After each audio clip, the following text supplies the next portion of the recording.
2024 is finally here, and that means a whole new year of games, a whole new year of anticipating for what we are finally going to get, and a whole new year of delays, unfortunately.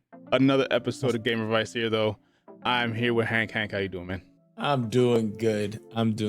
Up until the part where you talked about delays. We're supposed to be excited about, new games, everything. But the sad truth is now delays have been coming with every year of games for the last 3 to 4 years. And it is just getting out of control, if you ask me. It is. Just be honest with yourselves. That's what it comes down to. Unfortunately, it's one of those things where if it doesn't have a definitive release date, even if it does, actually, it doesn't matter because there's a good chance, not a good chance, but there's a chance that a game is still going to get delayed. But we are in 2024, finally. I say that like we were waiting for it, but wait, were we waiting for 2024? like there's something enormous coming this year. But anyways, January 2024 is upon us, and we're looking forward to a light month of gaming, I would say. But yes, there are a couple notable games January in our opinion, and the first one I'll mention is Tekken 8. Actually, last year we had 2 big fighting games. I don't know, are fighting games coming? Are they starting to make bigger waves? It's kind of interesting. It's like, I'm curious if they've always came out so close to each other, but Mortal Kombat 1, Street Fighter, I think is it 6 or whatever they went. 6, yeah. These guys, the games have been received really well. I love me some fighting games, but I haven't even played any of these fighting games because when I say I love me some fighting games, it means like maybe for an hour, and because I'm not good at them. Okay, like if I was good at them, it'd probably be a different story. But yeah, those 2 bangers came out. Those 2 games came out, and they were bangers in their own right, in their own genre. Yeah. And now you got Tekken 8, who's also known for being a great fighting IP, Yep. And you think it's probably gonna be pretty damn good. I don't know, maybe these fighting games stepped up their game per se. But I was like, well, I'm gonna get stuck here with this word. But yeah, these guys, I think it could be a really fun game. And if I'm not mistaken, is it your favorite out of the fighting IPs, Kevin? It is actually. Growing up, we had, or at least in my household, I had PlayStation. So I had the Tekken series. I think I started with 2 and on the PS1 and moved all the way up through Tekken Tag Tournament was on the PS2. Tekken was my favorite out of the fighting games, the big fighting games. And I remember actually getting like a couch co-op style tournament going with Tekken 3, and people being jealous because I kept whooping them with Eddie Gordo. But if you can't handle it, you just got beat. I don't know what to tell you, guys. What he's trying to tell you is that he's a cheater. Okay, Kevin used to cheat back in the day. It's not my fault. That's why he beat all the cousins and the family. Man, he played too much. So I played too much. Of course I did. Look where I am now. But anyways, look at where we are now. Yeah. Moving on, we have The Last of Us Remastered is coming out. I know, remastered game. We've got. You guys know how I feel about remastered. Remake, I give you a little bit of life. Remaster, you can miss me with that. That's not even a new game. Remastered, you can already play it on the PlayStation 5. Okay, update the visuals. Congratulations. You're gonna sell a bunch of those games. Last of Us, Sony, cool. But don't tell me that's a new game. So that don't even count. Moving on to the next one. It's crazy because The Last of Us came out in 2020, so it's not even like, I don't even understand why. It's literally, they shouldn't even, I don't even know if they should have just called it an update. Don't tell me they're dropping it again. And that's the thing. It's not an update because they're not giving it out for free. It's Last of Us 2 remastered for PS5. It's not like a free upgrade, boom, visuals for the PlayStation 5 if you own it. No, nope. We're jerks. We want to sell. We want to make more money. We're going to double dip. We're GTA 6, which we are not going to be anticipating in 2024. That's another conversation for another day. But go ahead. So we've got other notable games this month, Prince of Persia, Lost Crown is coming out. I think it's the first Prince of Persia game in, I want to say almost 10 years, maybe even longer. So that's It's it. been a You know, while. it's been a while since a Prince of Persia game came out.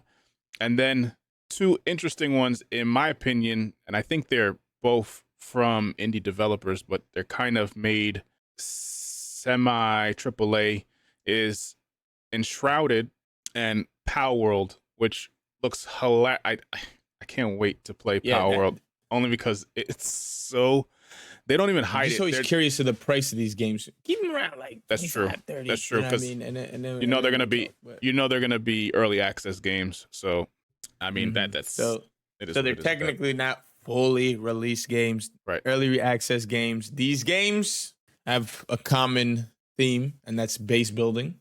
Yes. And then ones, I guess a little more of the survival, but I forget what the comparison was. What was Enshrouded like? What would you say it's like? Enshrouded is kind of interesting. I kind of put it with like Valheim, but it has more action and more combat in it.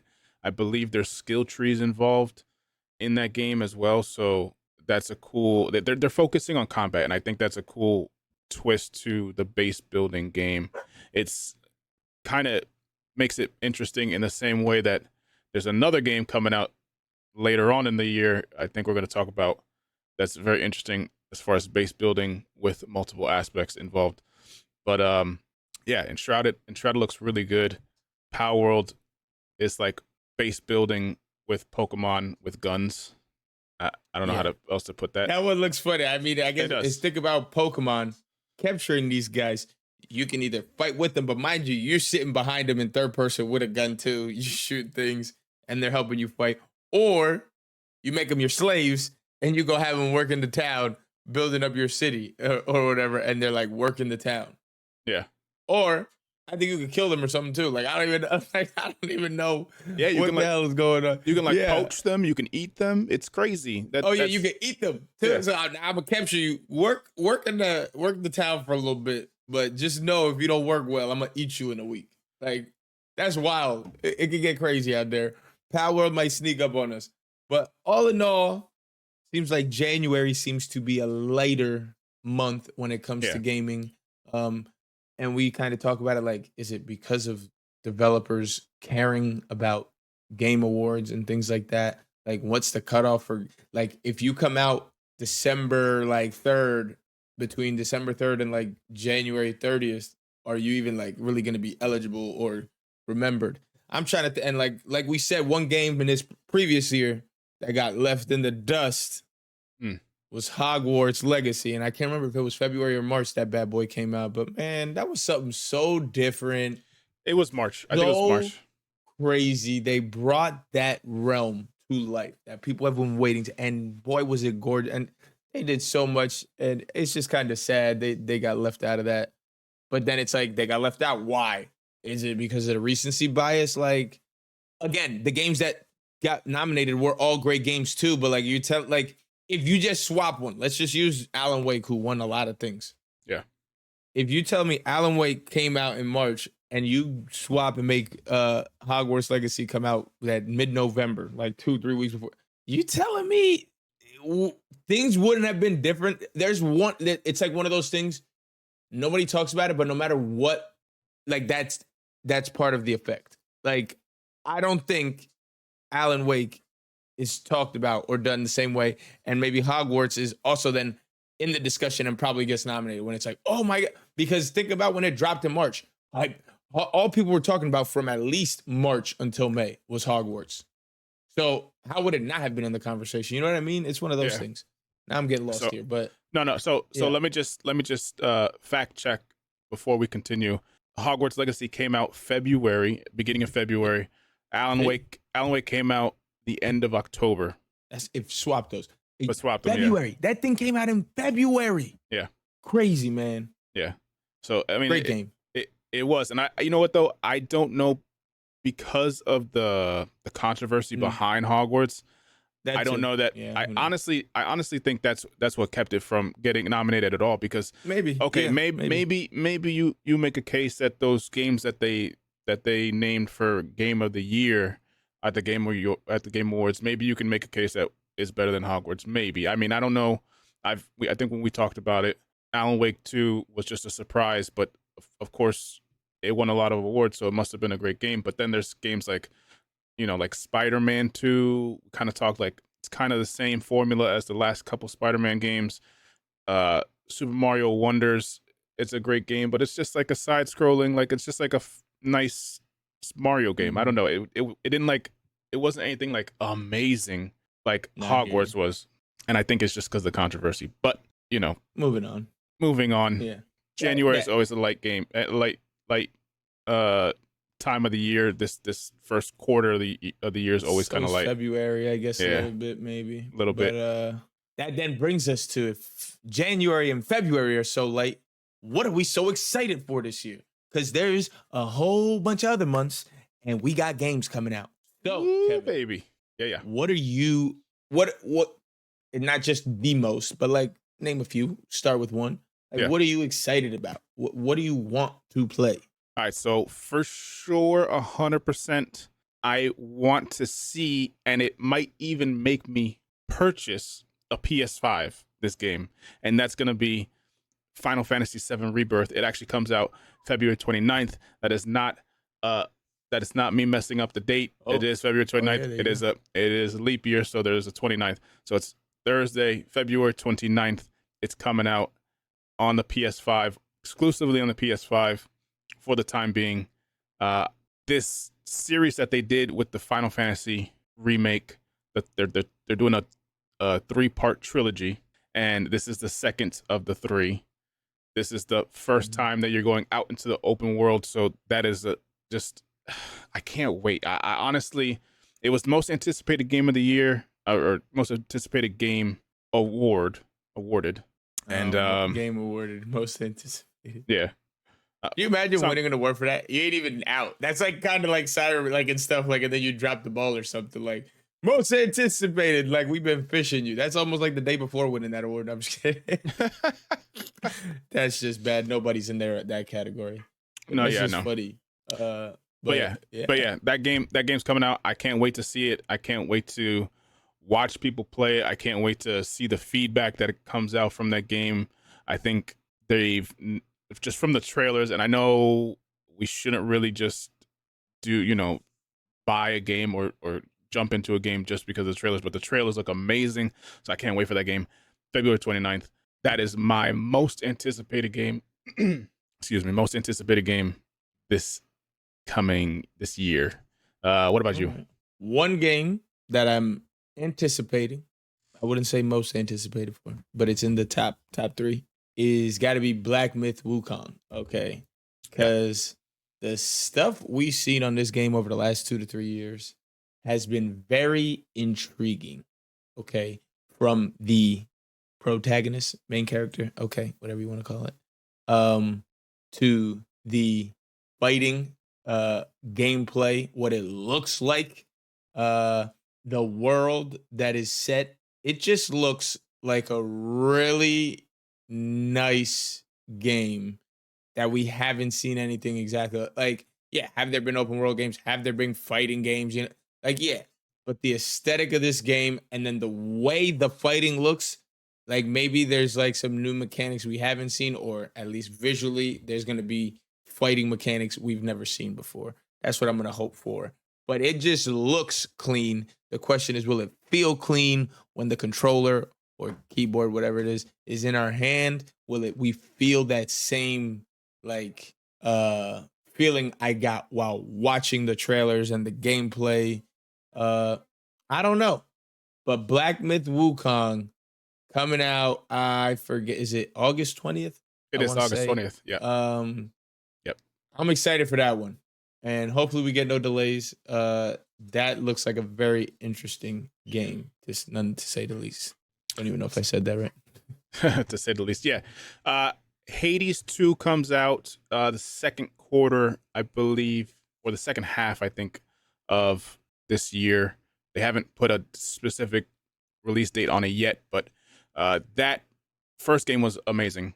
If you didn't go play it, it had the Greek mythology incorporated into the lore. You played as the son of Hades, and this time around you play as the daughter of Hades. And the roguelike aspect of that game was amazing. The gameplay was amazing.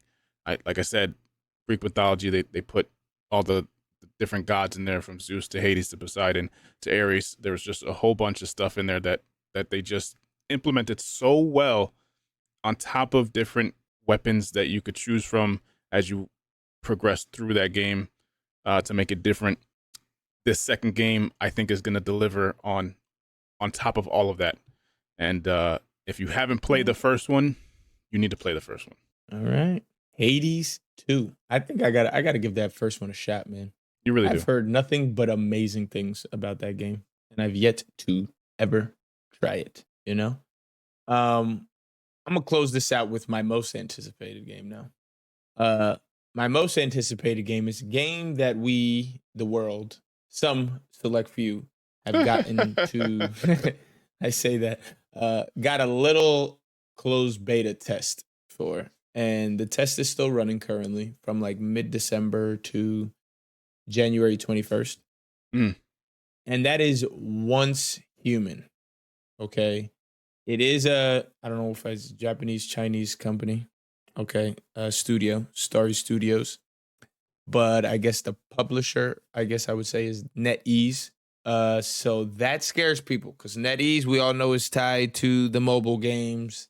And with mobile games, there's the pay to win wall, pay to enjoy as much more wall. But these developers have been dying on the hill saying that NetEase would have to buy the studio out and fire everyone working there if they wanted to add pay to win elements. They also said if they didn't fire them, they basically have to kill them. That's crazy wild. strong words, but anything's still possible because the game's not out. So they put up a big front, though. So I will say, if this pay to win hits this game, it's not the most anticipated game. It won't be what I say it is, because it's going to change the game entirely if you add that aspect to pay to win. Yeah. But if the game is as the beta is, boy, we got a game on our hands that has a lot of potential. Now, they're doing this beta because they're getting a lot of feedback as far as servers, PvE, PvP servers. Seasonal wipes is a big talk, like, ooh, talking about wiping the characters. When are they going to wipe them? 6 weeks? Ooh, is that too fast? Is that now catering only to the diehard freaking play 24/7 people? Why would you do wipes and not just have an eternal server? Not speaking of all that. Speaking of what the game is, this game is a third-person looter, survival, MMORPG, zombie/monsters, base building behemoth of a game. Okay. It looks, it is fun. We've dabbled with it a little bit. Me and Kevin have played it a little bit. Yeah. And it's really fun. And it seems like it's a great game, especially for people that can't play 24/7. Like, you could definitely waste a lot of time in it and lay back, build your base one day for 5 hours. Then next day, you're going out and you're just fighting monsters, going through strongholds, trying to fight over and take over a PvP zone. So many things like that, right? But then exactly, I'm starting to wonder now, because I'm just seeing it's like, now I saw one person complaining about, oh my God, you can get to level 50 in a day. No, oh, you can? You mean you can get to level 50 in 20 hours, which is like maybe the max level. And you mean the 20 hours that you didn't get off your computer? Right. And you didn't stop playing? Like, okay, that's not everybody. So I'm getting sick of people like that, kind of like that they start throwing the feedback in that play games over 1,000 hours in a 2-month period. Like, it's like, bro, that's not all of us. Like, I don't know what to tell you. But this game has a lot of potential. Base building seems to be the new genre picking up. Base building with survival is what a lot of people want. This game picked up a lot of steam when the day before crashed and burned, and they had just started their beta, and people were like, somehow some streamers started playing it, and then it blew up, and they had they were trying to test this with 20,000 people, and let's just say they're easily over 100,000 people now, and arguing over codes, trying to get it's a closed beta. But that's not, they weren't doing this beta test to server stress. And the fact that they added 5 times the amount of people and all that is like that's great. Like I know we were getting mad when we didn't have codes, but like realistically, that's not even what they were doing. That wasn't even part of their plan. Like Yeah. But yeah, now they got a lot of publicity thanks to the day before and streamers just wanting that itch for that kind of game. So think Division, think Rust, making a baby together, and even other games being part of that baby. So it's crazy out here. 2024, we can expect that game quarter 3, 2024. See, that one's a little nervous. There's no official release date, so you get that quarter 3. Yeah. That might be one of those delay things we was talking about in the beginning. They didn't give no solid date, but they are really well far along considering where the beta is. Yeah, and so, I'll say, yeah. First of all, the beta that we are in ends January 21st. They've already said that they're gonna have another beta somewhere either March or April before the Q3 release. This game already does base building really well. And I've noticed, and I've been trying to think, because we've played games like New World, which is an MMO. We've played that game together, and there's something about that game that felt very robotic and like slow. And there's something about Once Human that doesn't feel as robotic and slow. And the one thing that really really sticks out in my mind is that Once Human has pretty good, if not like above average, gun fire game, like combat. It feels really good. It reminds me of like a Division-ish type of gunfire combat. There, I don't think that there's any there's no cover system, but there's like a dodge system, which kind of gives me, or maybe like a Remnant. Maybe I can't remember if Remnant had a cover system in that game, but there's just something about this game that it does feel really well what they've already got. Obviously, there's a lot of stuff that they got to iron out. There's a lot of quality of life stuff that they got to iron out. But if they can get it right and then just make it so that the updates that they have, the adding the content, stuff that is unique. Don't make missions that are just like, all right, go to point A, you're at point A, go to point B, collect 10 of these, come back. Like none of that. You could put a couple of that stuff in there, but just make it unique. And I'm sure it's gonna last a long time, because it definitely feels like a game that we're gonna talk about October, November, December if they can get it right. Yeah, for sure. So that's one that I'm really excited for, because I've always liked the shooter, and lately I just been getting into base building. Something about like survival and base building. Like I'm not even ashamed to say I've been playing some Lego Fortnite with my boy too. Like just playing that, like it made me want to play this though, because it's like, yeah, I know that's Fortnite and that's so bare bones, that game. That has a lot of potential, mind you, if they would just add a lot more to it. Like there's a lot there, but like it's so bare bones. This game has got a lot of intricate systems involved and features. They all work together. It's pretty deep. So with that being said, 2024, may you bless us with some great video games and good natured developers with feelings. But that's all I got for you, baby. Kevin, close it out for us, baby. Listen, January 2024, we've got a couple games that we're looking forward to seeing. We're going to see how they roll out. Let's see how people, react and review the couple games that we mentioned. Moving forward into the year, we've got these couple games that we've mentioned as well that are going to be much anticipated from the high profile games like the Final Fantasy. I think Once Human and Black Myth Wukong are going to be, maybe like the sleepers. We'll see how great they are when they finally release. But I think it's going to be a great year. I don't know that it tops 2023. Time will tell. But until then, we're going to be here. We're going to be reviewing stuff. We're going to be talking about stuff. So make sure, if you like the content, to comment below. Let us know if there's any game that we missed for this month or just in 2024 in general. Let us know if there's a game that you're looking forward to. If not, just drop a like and subscribe to the channel. Let us know. As always, GAMERViCE, giving you all the vice you need. And we are done with the first video 2024. Peace. Yes, sir.